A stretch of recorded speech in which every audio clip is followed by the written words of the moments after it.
Selamat datang ke dunia penuh misteri dan ketakutan. Dalam lembaran cerita ini, anda akan dibawa menelusuri kisah seram yang berlatarkan sebuah hospital lama, tempat di mana suara-suara aneh berbisik dalam gelap dan bayang-bayang bergerak sendiri tanpa jasad. Hospital sepatutnya menjadi tempat penyembuhan dan harapan, namun bagi sesetengah orang ia juga menjadi lokasi di mana roh-roh yang tidak tenteram berkeliaran, menuntut keadilan atau sekadar mencari teman dalam kesepian abadi. Adakah anda berani untuk melangkah ke dalam cerita ini? Bersedialah, kerana setiap lorong gelap dan sudut sunyi mungkin menyimpan rahsia yang tidak ingin anda ketahui. Sebelum kita mulakan penceritaan, marilah sama-sama kita mengaminkan doa memohon perlindungan dari gangguan-gangguan sama ada yang nampak ataupun terhijab. Dan jangan lupa juga, supportlah saya supaya saya terus bersemangat dalam penceritaan misteri ini. Bismillah.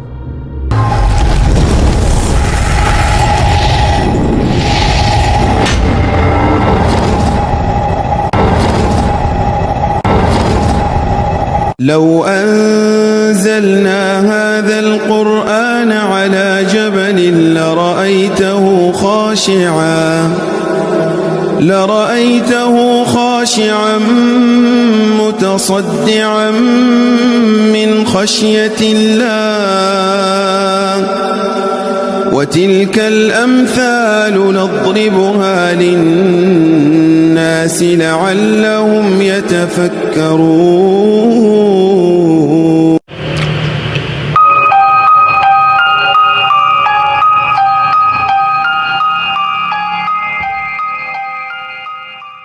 Di pinggir sebuah bandar kecil, terdapat sebuah hospital lama bernama Hospital Ravenfield.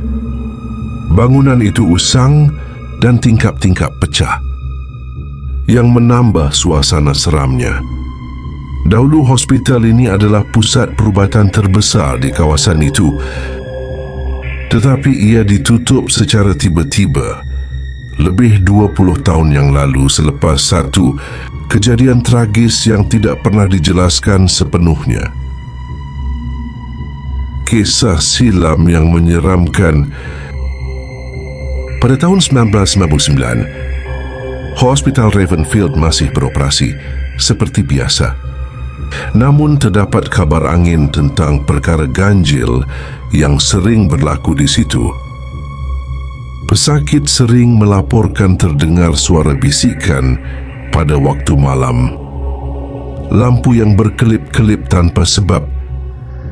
Paling menakutkan, seorang jururawat bernama Linda tiba-tiba hilang tanpa jejak selepas bertugas pada satu malam yang sunyi.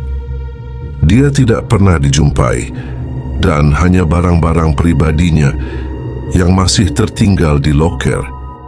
Seminggu selepas kehilangannya, seorang pesakit mental yang sering bercakap sendirian berulang kali menyebut, "Dia ada di dalam dinding. Mereka telah menutupnya di situ." Tidak lama selepas kejadian itu, lebih banyak insiden menyeramkan berlaku.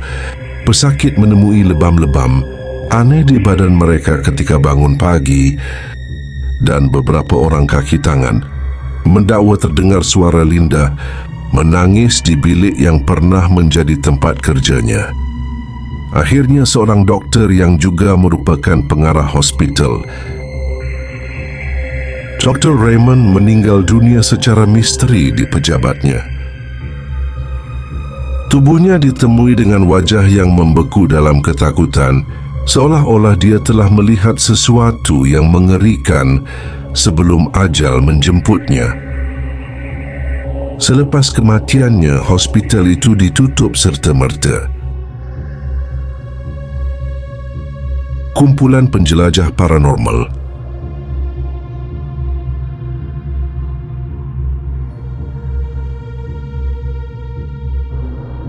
Sekumpulan penjelajah paranormal yang dikenali sebagai The Dark Seekers memutuskan untuk menyiasat Hospital Ravenfield. Mereka terdiri daripada 5 orang, Daniel, ketua kumpulan, Lisa, pakar sejarah, Aaron, juru kamera, Mia, pakar EVP, Electronic Voice Phenomenon, dan Jordan, pengkaji supernatural. Mereka memasuki hospital itu pada suatu malam yang gelap dan berkabus. Suasana hospital terasa suram dan sejuk, walaupun udara di luar agak hangat. Dinding-dindingnya dipenuhi grafiti, lantai berselerak dengan serpihan kaca, dan bau hapak memenuhi udara. Saat mereka melangkah ke dalam lobi utama, suara seretan halus kedengaran di sepanjang koridor. Mia segera mengeluarkan alat rakaman EVP-nya dan menekan butang rakam. Jika ada sesiapa di sini, tunjukkan tanda kehadiran Anda, kata Mia. Tiba-tiba suhu di dalam bilik terasa turun mendadak. Nafas mereka terlihat dalam udara yang semakin dingin. Lampu-lampu mulai berkelip-kelip sebelum akhirnya padam sepenuhnya, meninggalkan mereka dalam kegelapan pekat.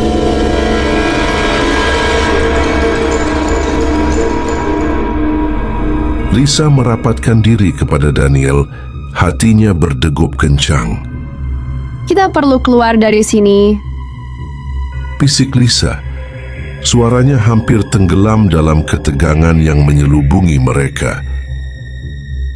Daniel mengeluarkan lampu suluh dari sakunya dan menyalakannya.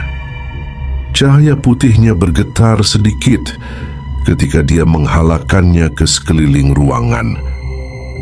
Sesuatu berdiri di sudut ruangan. Bayang-bayang beranjak, tetapi satu di antaranya tidak bergerak, tidak bernapas. Hanya menatap mereka. Tanpa membuang masa, mereka semua berlari keluar dari hospital itu tanpa menoleh ke belakang.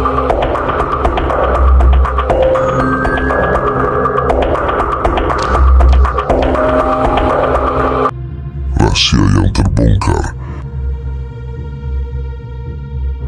Selepas pulang, mereka menonton kembali rakaman yang diambil oleh Aaron. Apa yang mereka lihat lebih menakutkan daripada apa yang mereka alami. Salah satu rakaman inframerah, kelihatan bayangan gelap berbentuk manusia berdiri di belakang Mia sepanjang mereka berada di hospital itu. Tetapi yang lebih mengejutkan ialah rakaman EVP yang terakhir. Setelah disaring dengan lebih jelas, suara yang mereka tangkap bukan hanya sekadar bisikan, tetapi satu ayat penuh yang mengerikan. Aku terperangkap. Mereka menyembunyikan aku di dinding. Lisa segera menyiasat rekod lama hospital dan menemui sesuatu yang mengejutkan. Semasa hospital itu masih beroperasi, Linda bukan sekadar hilang, tetapi telah dibunuh. Dan mayatnya disimen di dalam dinding oleh seseorang yang tidak mahu rahsianya terbongkar. Siapa pembunuhnya masih menjadi misteri, tetapi roh Linda masih terperangkap di Hospital Ravenfield, menunggu seseorang untuk membongkar kebenaran dan membebaskannya dari sumpahan tempat itu. Namun sehingga hari ini, tiada siapa yang berani kembali ke hospital itu untuk mencarinya.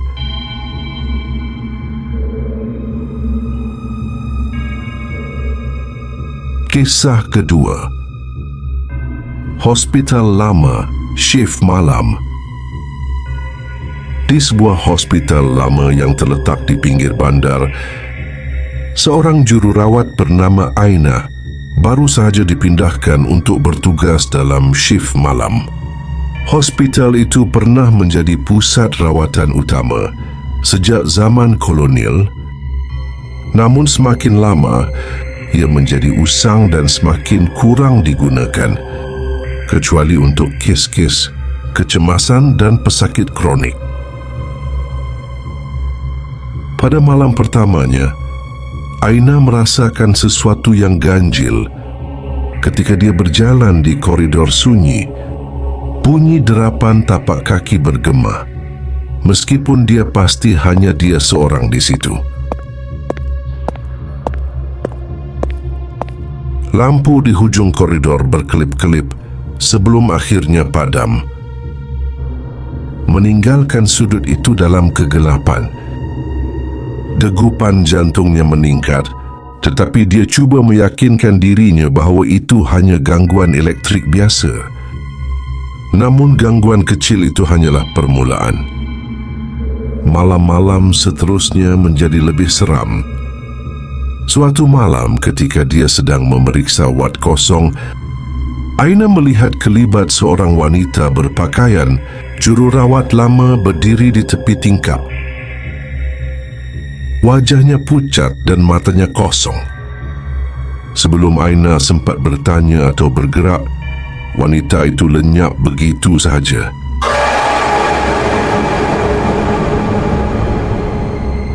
Aina cuba menyelidik, tetapi tiada sesiapa pun yang melihatnya kecuali dia.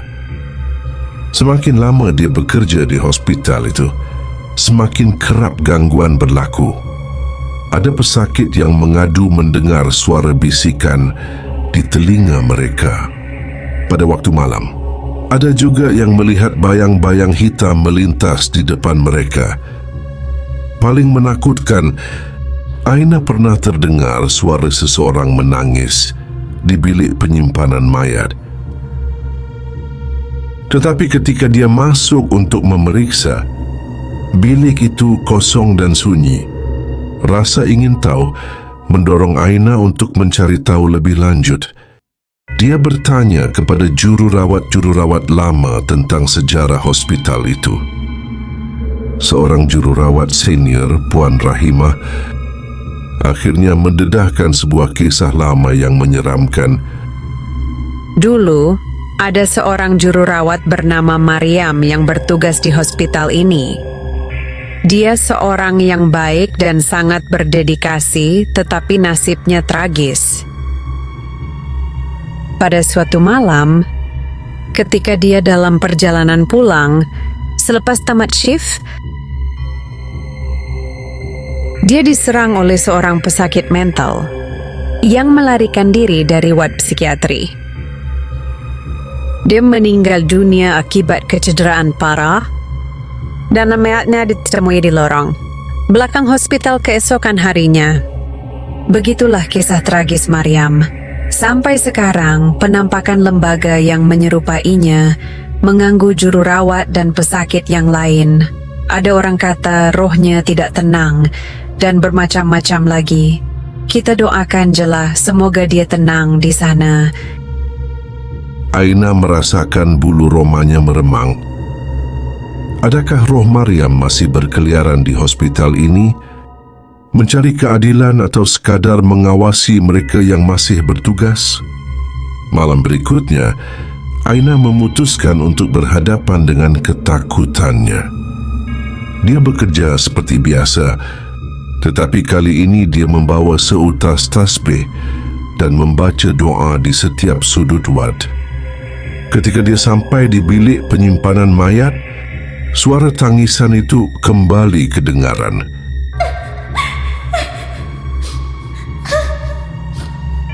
Dengan keberanian yang dikumpulkan, dia bertanya dengan suara perlahan, Mariam, apa yang kau mahukan? Kau tidak boleh mengganggu orang-orang di sini. Seketika, tangisan itu terhenti. Udara di sekelilingnya menjadi sejuk. Dalam kegelapan, dia melihat sesosok bayang putih perlahan-lahan muncul. Wajah Mariam tampak sayu dan sedang mengekori Aina dari belakang.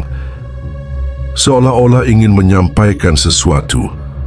Aina tidak dapat mendengar dengan jelas, tetapi sebaik dia mengangguk tanda memahami, sosok itu perlahan-lahan menghilang. Sejak malam itu, gangguan di hospital semakin berkurang. Tiada lagi suara bisikan atau kelibat yang menakutkan. Aina percaya bahawa Mariam akhirnya menemui ketenangan setelah sekian lama terperangkap di dunia ini. Namun setiap kali dia berjalan melalui lorong hospital pada waktu malam, dia masih dapat merasakan kehadiran yang lembut, seolah-olah seseorang sedang mengawasi, memastikan semua berjalan dengan baik.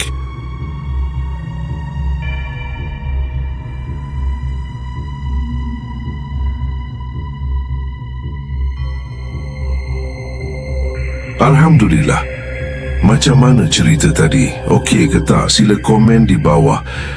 2 kisah seram hospital ini hanyalah sebahagian kecil daripada misteri yang tersembunyi di sebalik dinding-dinding usang dan lorong-lorong gelap yang sunyi.